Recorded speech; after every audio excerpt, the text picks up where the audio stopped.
আচ্ছা, আপনার যে ক্যান্সার ধরা হওয়ার পরে আপনি যে চিকিৎসা করেছিলেন অ্যালোপ্যাথিকে, আপনার কত টাকা চিকিৎসা খরচ হয়েছিল? 5 লাখ 6 লাখ। বিশেষ করে আমার সাথে MBBS doctor, DSMS doctor, BSMS ডাক্তাররা আছেন গণস্বাস্থ্য হোমিওতে, এবং আমরা সবাই সহযোদ্ধা হিসাবে নিয়ে কাজ করে আমরা যে সফলতা পেয়েছি তার একটু প্রমাণ আপনাদের সামনে তুলে ধরছি। ভাইজান, আপনার নাম? লিটন দাস।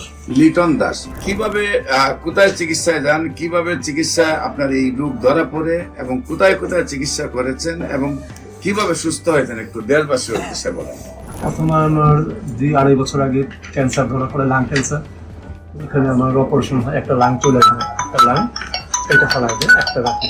আর কেমো দিয়েছিলাম 3-4টা কেমো দেওয়ার পরে আবার 2 বছর পরে এটা ফিরে আসে শরীরে। ডাক্তার বলে আবার কেমো দিতে হবে।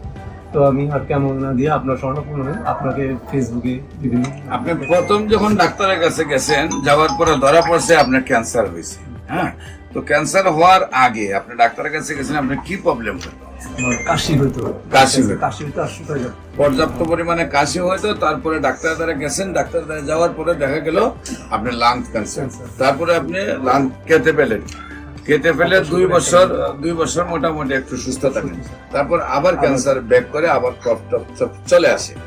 সম্মানিত দেশবাসী, প্রত্যেকটা ক্যান্সারে কেমোথেরাপি, রেডিওথেরাপি বা অপারেশন করার পরে কিছুদিন ভালো থাকে, আবার রিটার্ন ব্যাক করে।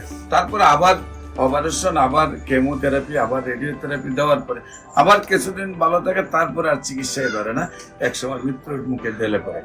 সবাইকে আমাদের অফিস ভিজিট করার আমন্ত্রণ জানিয়ে যে কোনো প্রয়োজনে স্ক্রিনে দেওয়া নাম্বারে যোগাযোগ করার জন্য আহ্বান জানিয়ে শেষ করছি। সবাইকে ধন্যবাদ। আসসালামু আলাইকুম ওয়া রাহমাতুল্লাহি ওয়া বারাকাতুহু।